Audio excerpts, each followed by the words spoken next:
Hello friends, welcome back to new homoeopathy. आज की इस यूट्यूब वीडियो में हम पैथोलॉजी के इंपॉर्टेंट टॉपिक्स की बात करेंगे और उनको पढ़ेंगे। ठीक है, तो आज में हम सारे 10 मार्क्स के इंपॉर्टेंट टॉपिक्स देखने वाले हैं। तो 10 मार्क्स में सबसे पहले हमारा आ जाता है जनरल में से सेलुलर अडाप्टेशन, एडिमा, शोक। ठीक है।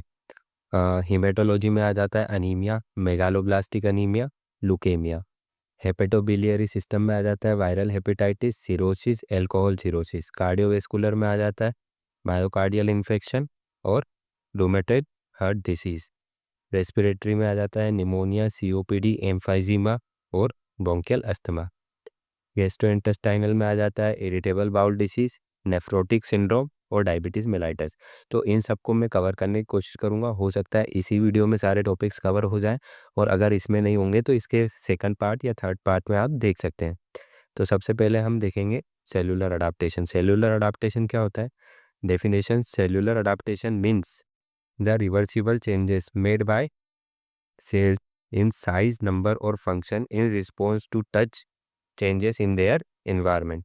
ठीक है, अब इसको एक एग्जांपल से समझो। जब आपकी नॉर्मली पेपर नहीं होते हैं तो कोई 1 घंटे पढ़ता होगा, कोई 2 घंटे पढ़ता होगा, कोई 3 घंटे पढ़ता होगा। ठीक है, सबके अपने अपने फंक्शंस रहते हैं, सब अपने हिसाब से पढ़ते रहते हैं। लेकिन जैसे ही पेपर आ जाते हैं तो आप सब कम से कम 10 घंटे तो पढ़ते ही होंगे, और वापस से पेपर निकल जाएंगे तो वापस से अपने नॉर्मल रूटीन पे आ जाएंगे। तो सेलुलर अडाप्टेशन में भी यही होता है। सेल पे जब कोई स्ट्रेस आता है, जैसे एग्ज़ाम एक स्ट्रेस है, तो जैसे कोई स्ट्रेस आता है तो सेल अपने आप को उसमें ढालता है ताकि मैं जी सकूं। ठीक है, तो ये रिवर्सिबल चेंजेस होते हैं सेल की साइज़ में, नंबर में। और साइज और नंबर कम ज़्यादा होंगे तो फंक्शन भी कम ज़्यादा होगा। ठीक है, due to change in their environment. अब इसके टाइप्स की बात करें तो सेलुलर अडाप्टेशन के मेनली 5 टाइप होते हैं। कौन कौन से? Hypertrophy, hyperplasia, dystrophy, dysplasia, metaplasia. ठीक है, एक एक को हर एक को डिटेल में पढ़ेंगे। अगर कोई सा एक सिंगल भी पूछ सकता है तो वो 5 मार्क्स में आ सकता है। ठीक है, तो ध्यान रखना। अब अपन बात कर लेते हैं हाइपरट्रोफी। हाइपर मतलब क्या होता है? हाइपर मतलब ज़्यादा होना। ठीक है, और ट्रॉफी मतलब क्या होता है? ट्रॉफी मतलब साइज। ठीक है, तो हाइपरट्रोफी का मतलब क्या हो गया? Increase in size. Increase in size of individual cell. ठीक है, इसको अपन ने क्या बोल दिया? हाइपरट्रोफी बोल दिया। अब साइज अगर किसी सेल की बढ़ रही है तो आप ये समझ सकते हैं कि हाँ, साइज बढ़ रही है तो उसके जो ऑर्गन की जो साइज है वो भी बढ़ जाएगी। आपको इसमें याद रखना है कि इंक्रीज इन नंबर नहीं हो रहा है, साइज इंक्रीज हो रही है। अब इसके टाइप्स की बात करें तो ये 2 टाइप्स का होता है, एक फिजियोलॉजिकल, एक पैथोलॉजिकल। फिजियोलॉजिकल में बात करें तो due to any physical condition. ठीक है, अब इसमें फिजियोलॉजिकल मतलब कि नॉर्मली सबकी बॉडी में होता है। पैथोलॉजिकल मतलब कि डिसीज कंडीशन की वजह से जो हाइपरट्रोफी हो रही है। फिजियोलॉजिकल हाइपरट्रोफी आप सब देखते हैं कि अगर अपन जिम में जाके एक्सरसाइज करते हैं तो हमारी मसल्स बन जाती है, तो मसल्स में क्या होता है? हाइपरट्रोफी हो जाती है। ठीक है, पैथोलॉजिकल देखें तो हाइपरटेंशन के कारण कार्डियक मसल की हाइपरट्रोफी हो जाती है। हाइपरटेंशन क्या होता है? हाइपरटेंशन ब्लड का एक्सर्शन वॉल के ऊपर कितना हो रहा है। अब ब्लड का एक्सर्शन अगर वॉल के ऊपर बढ़ जाएगा तो वो जो वॉल है उसको मजबूत होना पड़ेगा, और मजबूती के लिए उसको क्या करना पड़ेगा? अपनी साइज बढ़ानी पड़ेगी। तो कार्डियक मसल की हाइपरट्रोफी हो जाती है ड्यू टू हाइपरटेंशन। अब अपन बात कर लेते हैं हाइपरप्लेजिया। हाइपरप्लेजिया क्या होता है? हाइपर मतलब ज़्यादा, सेम। प्लेजिया मतलब क्या होता है? नंबर। ठीक है, तो यहाँ पे क्या बढ़ेंगे? सेल के नंबर बढ़ जाएंगे। ठीक है, डेफिनेशन की बात करें तो increase in number of cell. ठीक है, इन एन ऑर्गन और टिश्यू, किसी भी ऑर्गन या टिश्यू के अंदर अगर उसके सेल्स के नंबर बढ़ रहे हैं तो उसको अपन ने क्या बोल दिया? हाइपरप्लेजिया बोल दिया। ये भी सेम 2 टाइप का होता है, एक फिजियोलॉजिकल होता है, एक पैथोलॉजिकल होता है। ठीक है, फिजियोलॉजिकल हार्मोनल की वजह से हो जाता है, जैसे ब्रेस्ट का एनलार्जमेंट होना प्रेगनेंसी के टाइम। ठीक है, प्रेगनेंसी के टाइम आपको पता हो कि जो फीमेल के हार्मोन रहते हैं वो ज़्यादा रहते हैं, और उसकी वजह से ब्रेस्ट जो होता है वो बड़ा हो जाता है। ठीक है, बल्कि हो जाता है। इसके बाद और क्या बात कर सकते हैं? कंपनसेटरी। कंपनसेटरी मतलब क्या होती है? एक चीज़ को कंपनसेट करने के लिए दूसरी चीज़ हो जाना। जैसे लीवर का रीजनरेशन हो जाना, पार्शियल रिमूवल। आपने सुना होगा कि किसी का अपन अगर लीवर निकाल देते हैं तो वो लीवर जो है पूरा रीजनरेट हो जाता है। ठीक है, तो उसमें नंबर ऑफ सेल बढ़ रहे हैं, साइज़ नहीं बढ़ रही है। नंबर ऑफ बढ़ेंगे तभी तो जाके वो पूरा का पूरा रीजनरेट हो जाएगा। पैथोलॉजिकल की बात करें, पैथोलॉजिकल हाइपरप्लेजिया कब होता है? तो endometrium hyperplasia due to excess oestrogen. ठीक है, एस्ट्रोजन का बिल्डअप होने की जगह वजह से फीमेल बॉडी में जो एंडोमेट्रियम है उसमें हाइपरप्लेशिया हो जाता है। उसको क्या बोलते हैं? Pathological condition. एट्रोफी। ट्रोफी मतलब मैंने आपको क्या बताया? साइज बताया। ठीक है, साइज। ए का मतलब क्या होता है? ए का मतलब किसी का ख़त्म हो जाना, ठीक है? या डिक्रीज़ हो जाना। तो आपको क्या रखना है याद? ए का मतलब डिक्रीज़ हो जाना। तो atrophy is the disease in the size of the cell. इसमें क्या हो जाता है? साइज़ सेल की, टिश्यू की या ऑर्गन की या किसी भी बॉडी पार्ट की affect after it has reached normal growth, ठीक है? तो इसमें क्या होता है कि डिक्रीज़ हो जाती है सेल की साइज़, ऑर्गन की साइज़, ठीक है? किसी भी बॉडी पार्ट की साइज़ जो है वो डिक्रीज़ हो जाती है जब वो अपने नॉर्मल ग्रोथ तक पहुँच जाती है। जैसे कि अपन इसमें भी 2 टाइप का होता है, एक फिज़ियोलॉजिकल होता है, एक पैथोलॉजिकल होता है। फिजियोलॉजिकल एट्रोफी कब-कब देखने को मिलती है अपने को? थाइमस, ठीक है? थाइमस जो है वो न्यूबॉर्न बेबी में जो नॉर्मल चिल्ड्रन ग्रोथ करते हैं, ठीक है? चिल्ड्रंस में ज़्यादा बड़ी रहती है और जैसे-जैसे आप अडल्ट एज में जाते जाओगे तो हाई थाइमस ग्लैंड जो है वो ख़त्म होती जाएगी, ठीक है? तो थाइमस ग्लैंड जो होती है वो एट्रोफी हो जाती है उसकी अडल्ट में। Uric you uterine atrophy after menopause, ठीक है? मेनोपॉज़ क्या होता है? मेंसेस का सीज़ेशन, ठीक है? मेंसेस बंद हो गए, मेनोपॉज़ हो गया, उसके बाद यूटेराइन क्या करता है? यूटेरस क्या करता है? एट्रोपी में चला जाएगा। पैथोलॉजिकल की बात करें तो ओकर ड्यू टू डिसीज़ कंडीशन, ठीक है? एब्नॉर्मल कंडीशन और ये काहे के लिए? फिजियोलॉजिकल काहे के लिए हो रहा था? नॉर्मली डेवलपिंग, ठीक है? अब इसमें क्या होता है? मसल की एट्रोफी हो जाती है ड्यू टू नर्व इंजरी। अब मान लो कि आपको लग गई है, आपकी नर्व की इंजरी हो गई है, ठीक है, नर्व की इंजरी अगर हो गई है तो वो मसल्स अब काम में नहीं आएगी, ठीक है। अपन एक्सरसाइज कर रहे थे तो वो मसल्स क्या हो रही थी? बिल्डअप हो रही थी। अब अपन कुछ भी उसका काम नहीं ले करेंगे तो वो क्या हो जाएगी? उसकी एट्रोफी हो जाएगी, ठीक है। मेटाप्लेजिया, मेटाप्लेजिया, ठीक है। Reversible changes in which one mature cell type is replaced by another that can better tolerate state, ठीक है। अब आपको पता होगा कि जो सेल की लाइनिंग्स है, ठीक है, वो कॉलमनार होती है, स्क्वेमस होती है, एपिथेलियम होती है, वगैरह वगैरह होती है। लेकिन बहुत सी बार क्या होता है कि वो लाइनिंग जो है सेल्स की वो पूरी की पूरी चेंज हो जाती है अनदर सेल्स से। क्यों? क्योंकि जो स्क्वेमस सेल थे वो कॉलमनार से चेंज हो जाते हैं, क्योंकि कॉलमनार सेल जो है वो अच्छे से स्ट्रेस झेल सकते हैं, ठीक है। या तो फिर कहीं-कहीं पे जो कोलुमिनार है वो स्क्वेमस में चेंज हो जाते हैं, क्योंकि स्क्वेमस जो है वो अच्छे से उस स्टेट्स को टॉलरेट कर सकते हैं।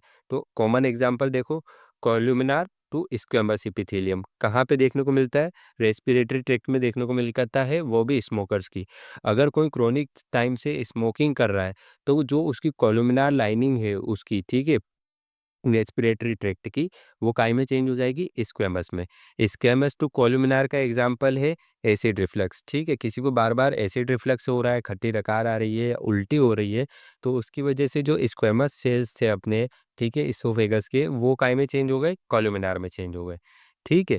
अब मेटाप्लेजिया, मेटाप्लेजिया जो है वो रिवर्सिबल स्टेज है, ठीक है। लेकिन अगर स्टेज कंटिन्यू रहा तो ये प्रोग्रेस हो सकती है डिस्प्लेजिया में और कैंसर में। अब डिस्प्लेजिया की बात कर लेते हैं। तो डिस्प्लेजिया क्या होता है? डिस्प्लेजिया होता है डिसऑर्डर्ड ग्रोथ, म्यूटेशन, ठीक है, और cell with loss of uniformity and architecture arrangement, ठीक है। इसमें क्या होता है? जो सेल की जो ग्रोथ होती है वो डिसऑर्डर्ड हो जाती है और म्यूटेशन हो जाते हैं सेल के अंदर। और क्या होता है? और वहाँ पे जो सेल नॉर्मली साइज शेप का दिखना चाहिए वो नॉर्मली शेप एंड साइज का नहीं दिखता है। उसकी आर्किटेक्चर जो है, बनावट जो है वो चेंज हो जाती है। जैसे अपने को कौन-कौन से फीचर्स देखने को मिलेंगे? तो variation in size and shapes, जो सेल है उसका साइज और शेप चेंज हो सकता है। उसका जो न्यूक्लियस का क्रोमोसोम है, न्यूक्लियस के अंदर जो डीएनए वो चेंज हो सकता है, ठीक है। और माइटोसिस जो सेल डिवीजन है वो बढ़ सकता है। एग्जाम्पल की बात करें तो cervical dysplasia due to human papilloma virus, ठीक है, एचपीवी। ये एक वायरस है जिसकी वजह से सर्वाइकल में क्या, सर्विक्स में क्या हो जाता है? डिस्प्लेजिया हो जाता है, ठीक है। में प्रोग्रेस इनटू कार्सिनोमा, और ये क्या हो सकता है? कार्सिनोमा भी हो सकता है अगर जो स्टेज है वो अनट्रीटेड है, ठीक है। इसके बाद अपन नेक्स्ट बात कर लेते हैं। तो अपना नेक्स्ट आ जाता है इडीमा। इडीमा क्या होता है? कहीं पे भी स्वेलिंग का आ जाना इडीमा होता है, नॉर्मल, ठीक है। डेफिनेशन देख लेते हैं। तो इडीमा इज एबनॉर्मल एक्यूमुलेशन, ठीक है। एबनॉर्मल एक्यूमुलेशन है काय का? Of fluid in the interstitium tissue space और बॉडी कैविटी। कहीं पे भी बॉडी में खाली जगह है या तो फिर बॉडी की जो इंटरस्टिशियल टिश्यू स्पेस है, अगर वहाँ पे फ्लूइड का एक्यूमुलेशन हो रहा है और वो भी एबनॉर्मल फ्लूइड भरा रहा है, ठीक है, तो उसको अपन ने क्या बोल दिया? एडिमा बोल दिया। सिंपल वर्ड में क्या बोलते हैं? Swelling due to excess fluid in tissue, ठीक है। जो टिश्यू है उसके अंदर एक्सेस फ्लूइड है, उसके कारण जो स्वेलिंग आ रही है उसको अपन एडिमा बोल। नॉर्मल फ्लूइड बैलेंस, नॉर्मली हमारी जो लाइफ है वो अच्छी क्यों चलती है, ठीक है, नॉर्मली किसी में हमको स्वेलिंग क्यों नहीं देखने को मिलती है। Normally the movement of fluid between the capillaries and the tissue develops on depends on two main factor, ठीक है। नॉर्मली जो मूवमेंट होता है फ्लूइड्स का बिटवीन कैपिलरीज और टिश्यू स्पेस, वो किसकी वजह से होता है, दो मेन फैक्टर पे डिपेंड करता है, एक तो हाइड्रोस्टैटिक फैक्टर और एक ऑनकोटिक फैक्टर। हाइड्रोस्टैटिक फैक्टर कौन सा होता है, जैसे आपको पता है कि हमारी जो आर्टरी है वो एक पाइप है, उस पाइप के अंदर से जो फ्लूइड को बाहर भेजता है, ठीक है, जो न्यूट्रिशन वूट्रिशन और फ्लूइड सारा बाहर जाता है, वो हाइड्रोस्टैटिक प्रेशर की वजह से जाता है। तो हाइड्रोस्टैटिक प्रेशर क्या करता है, pushes fluid out of capillaries, ठीक है। ऑन्कोटिक प्रेशर क्या करता है, उसको खींचता है, pulls fluid into the capillaries. अगर ये दोनों का जो कोऑर्डिनेशन है वो सही साइड चल रहा है, ठीक है, सब कुछ बराबर चल रहा है, तो क्या होगा, सब कुछ सही चलेगा। अगर इनमें से एक भी प्रेशर ज़्यादा हुआ या कम हुआ, ठीक है, तो क्या हो सकता है, एडिमा हो गया। जैसे ये मान लो ये ज़्यादा हो गया, ये नॉर्मल है, तो अब सेल में पानी बाहर ज़्यादा भर रहा है, तो क्या हो जाएगा, एडिमा हो जाएगा। अब मान लो कि ये नॉर्मल है और ये ज़्यादा हो गया, तो अब क्या हो रहा है कि सेल से पानी ज़्यादा अंदर आ रहा है अब, ठीक है, तो अब एडिमा तो नहीं होगा लेकिन डिहाइड्रेशन हो जाएगी। तो इनमें से अगर एक का भी चेंजेस हुआ तो आपको एडिमा देखने को मिलेगा। इसके बाद पैथोजेनेसिस की बात करें कि कैसे एडिमा ओकर होता है। एडिमा ओकर when this balance is disturb, मैंने आपको समझा दिया कि जब ये इन दोनों का बैलेंस जो है वो डिस्टर्ब हो जाएगा, तब क्या होगा, एडिमा हो जाएगा। तो अब इसको समझो, कैपिलरी हाइड्रोस्टैटिक प्रेशर इंक्रीज हुआ, ठीक है, या तो फिर प्लाज्मा ऑन्कोटिक प्रेशर डिक्रीज हो गया। ये वाला जो प्रेशर पानी को खींच रहा था ये कम हो गया, तो अब कम हो गया ये, तो ये पानी को सही से खींच पाएगा क्या, वापस नहीं खींच पाएगा, ठीक है। तो क्या हुआ, या तो कैपिलरी हाइड्रोस्टैटिक प्रेशर इंक्रीज हो गया, तो पानी ज़्यादा बाहर निकल रहा है, या तो प्लाज्मा ऑन्कोटिक प्रेशर डिक्रीज हो गया, तो अब वापस से नली में पानी नहीं जा पा रहा है, या तो फिर अपन क्या बोल सकते हैं, कैपिलरी की परमिएबिलिटी बढ़ गई। ये किसकी वजह से होती है, एलर्जी की वजह से, ड्रग्स की वजह से कैपिलरी में जो छेद थे वो बड़े बड़े हो गए, ठीक है, तो अब पानी बाहर ज़्यादा जाएगा। लिम्फेटिक ऑब्स्ट्रक्शन हो गया, accumulation of fluid in the tissue और एडिमा कोज हो जाएगा, ठीक है। मान लो कि लिम्फेटिक ऑब्स्ट्रक्शन हो जाएगा तो भी एक्यूमुलेशन ऑफ फ्लूइड हो जाएगा और एडिमा कोज करेगा। अब कोसेस की बात कर लें, एटियोलॉजी की बात कर लें, ठीक है, तो capillary hydrostatic pressure, capillary hydrostatic pressure में हमें कैसे क्या क्या एग्जांपल देखने को मिलते हैं, congestive heart failure, Venus obstruction, ठीक है।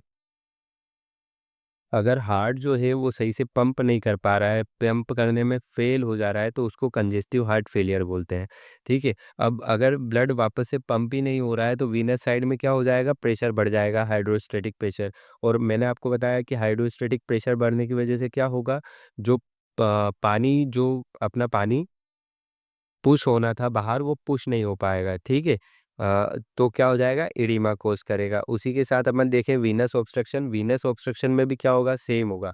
वेन्स के अंदर हाइड्रोस्टैटिक प्रेशर बढ़ जाएगा, उसके कारण जो प्रेशर के कारण क्या होगा, पानी बाहर निकलेगा, पुश होगा।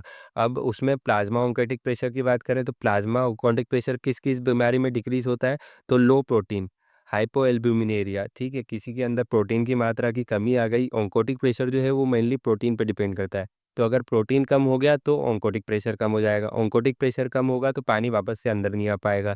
ड्यू टू माल न्यूट्रिशन, ठीक है, लीवर डिसीज की वजह से भी हो सकता है, नेफ्रोटिक सिंड्रोम की वजह से भी हो सकता है।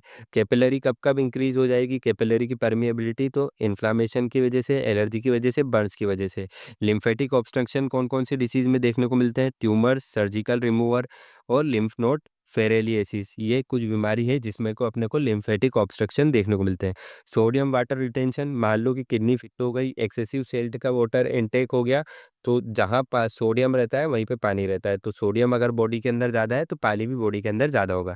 टाइप्स ऑफ एडिमा की नॉर्मली बात कर लेते हैं, तो टाइप्स ऑफ एडिमा सबसे पहले लोकलाइज्ड एडिमा। लोकलाइज्ड एडिमा क्या होता है, स्पेसिफिक एरिया में होता है या तो फिर किसी भी बॉडी पार्ट में स्पेसिफिक एक जगह तक होता है, ठीक है, जैसे हाथ हाथ का एडिमा, तो उसको क्या बोलते हैं, लोकलाइज्ड एडिमा। ये काय में देखने को मिलेगा, इन्फ्लामेशन में और डिस्टल वेन थ्रोम्बोसिस में। जनरलाइज्ड एडिमा एनासार्किया काय में देखने को मिलेगा, तो किडनी डिसीज में और हार्ट फेलियर में, जो मैंने आपको अभी ऊपर बताया, इसमें क्या होगा, ऑल ओवर बॉडी पे स्वेलिंग हो जाएगी।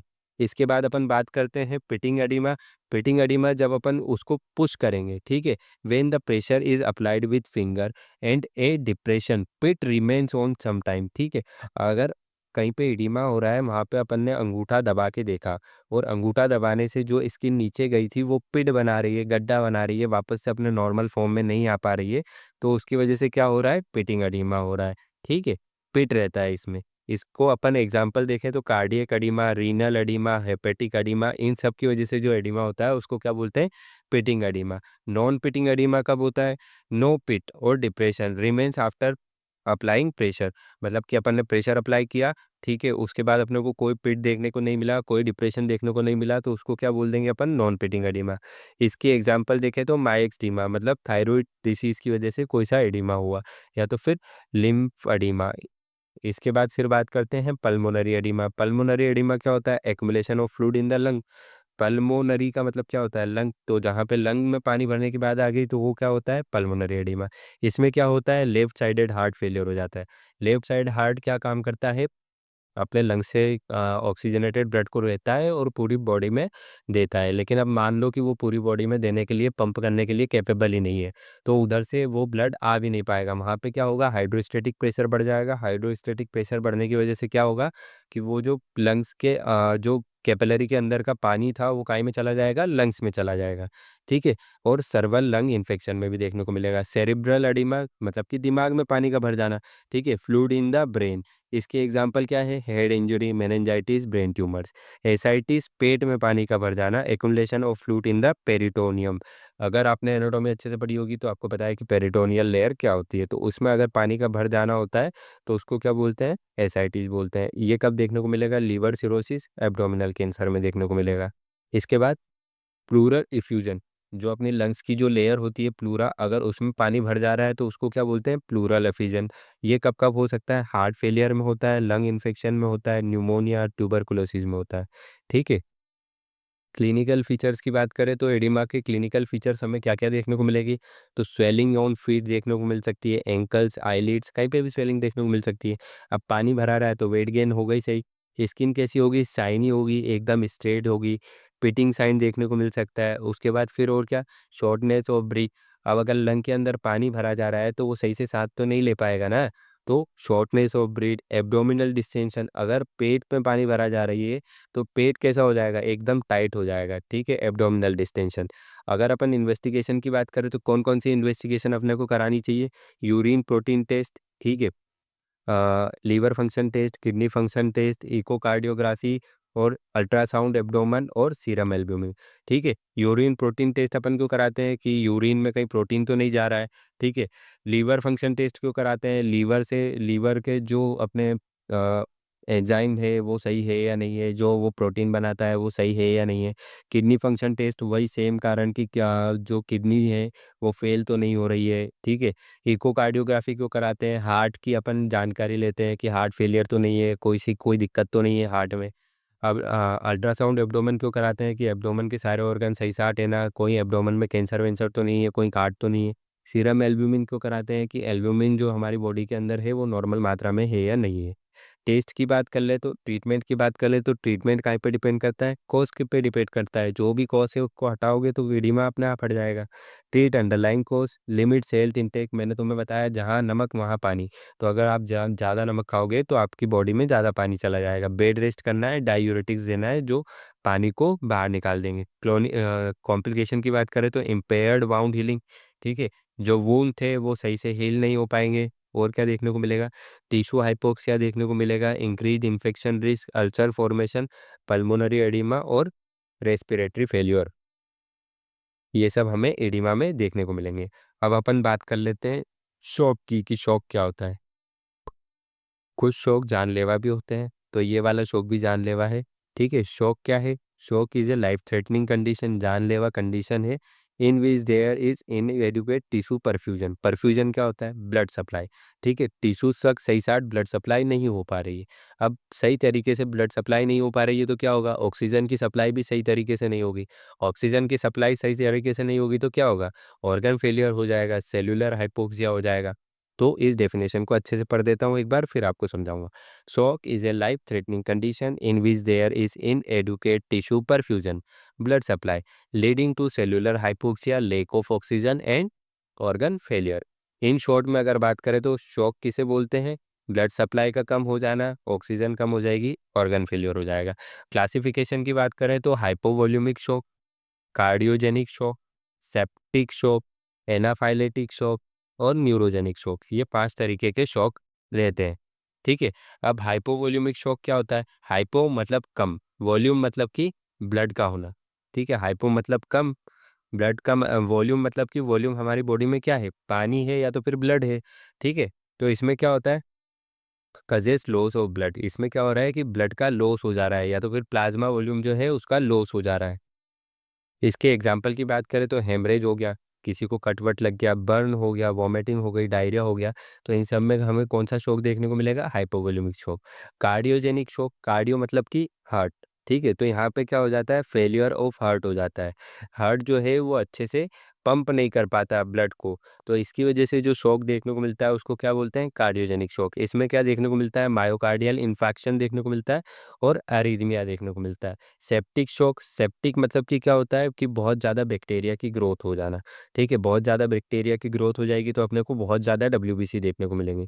सीवियर इन्फेक्शन, बहुत ज़्यादा इन्फेक्शन हो जाएगा, causes severe infection causing vasodilatation and capillary leak. इसकी वजह से क्या हो जाएगा कि वेसल्स जो है वो डायलेट हो जाएगी और कैपिलरी की परमिएबिलिटी बढ़ जाएगी। इसके बाद फिर क्या देखने को मिलता है, मेनली किसकी वजह से होता है, गाम नेगेटिव बैक्टीरिया की वजह से होता है। न्यूरोजेनिक शॉक, न्यूरो मतलब कि क्या होता है, ब्रेन होता है। ठीक है, तो causes loss of vascular tone due to spinal cord और ब्रेन इंजरी। अपनी स्पाइनल कॉर्ड या ब्रेन में इंजरी हो गई तो उसकी वजह से क्या होगा, हमारे जो वेस्कुलर टोन है वो बिगड़ जाएगी, वेसल्स की जो टोन है वो बिगड़ जाएगी, वेसल्स जो है वो ज़्यादा डायलेट हो जाएगी या तो फिर ज़्यादा कॉन्स्ट्रिक्ट हो जाएगी। तो उसकी वजह से जो शॉक होता है उसको क्या बोलते हैं, न्यूरोजेनिक शॉक। तो इसमें क्या देखने को मिलेगा, head injury, spinal anaesthesia. Anaphylactic shock, anaphylactic shock क्या होता है, causes severe allergic reaction, histamine release होंगे, वेजोडाइलेटेशन हो जाएगा। ठीक है, एनाफाइलेटिक मतलब कि अपने को एलर्जिक रिएक्शन होता है। ठीक है, किसी ने भी किसी भी वजह से अपने को एलर्जिक रिएक्शन हुआ है तो उसकी वजह से हमारी बॉडी में हिस्टामिन रिलीज होंगे, हिस्टामिन रिलीज होने की वजह से क्या होगा, वेजोडाइलेटेशन हो जाएगा। ठीक है, इसमें अपने को क्या क्या देखने को मिलेगा, ड्रग एलर्जी देखने को मिलेगी, इस इंसेक्ट स्टिंग देखने को मिलेगा, फूड एलर्जी देखने को मिलेगी। पैथोजेनेसिस की बात करें तो हर टाइप में आप कॉमन पैथोजेनेसिस डालोगे, जैसे इसमें आपके बहुत सारे क्वेश्चन कवर हो रहे हैं। कभी-कभी हाइपोवॉल्यूमिक शॉक जो है वो खाली वही पूछ लेता है 5 नंबर में। कभी कार्डियोजेनिक शॉक है तो वही पूछ लेता है, कभी सेप्टिक शॉक अलग से पूछ लेता है, कभी एनाफाइलेटिक। तो ऐसे हर शॉक अपने आप में अलग-अलग पूछता है, तो उसमें आपको पैथोजेनेसिस लिख के आना है। तो सबसे पहले टिश्यू परफ्यूजन, टिश्यू तक जो ब्लड है वो कम मात्रा में पहुँचेगा, तो इसकी वजह से क्या होगा, ऑक्सीजन और न्यूट्रिशन भी कम डिलीवर होंगे। अब ऑक्सीजन कम डिलीवर होती है तो उसको क्या टर्म बोलते हैं, हाइपोक्सिया बोलते हैं। और हाइपोक्सिया अगर हो जाएगा तो एनारोबिक। ठीक है, जब ऑक्सीजन की प्रेजेंस में मेटाबॉलिज्म होता है तो उसको क्या बोलते हैं, एरोबिक। जब ऑक्सीजन की एब्सेंस में अगर मेटाबॉलिक रिएक्शंस हो रही है तो उसको क्या बोलते हैं, एनारोबिक। अब एनारोबिक मेटाबॉलिज्म होगा तो उसकी वजह से क्या हो जाएगा, लैक्टिक एसिड का एक्युमुलेशन हो जाएगा। ठीक है, मेटाबॉलिक एसिडोसिस हो जाएगा, उसकी वजह से क्या होगा, सेल और ऑर्गन डिस्फंक्शन करने लगेंगे, मल्टी ऑर्गन फेलियर होकर पेशेंट की डेथ भी हो सकती है।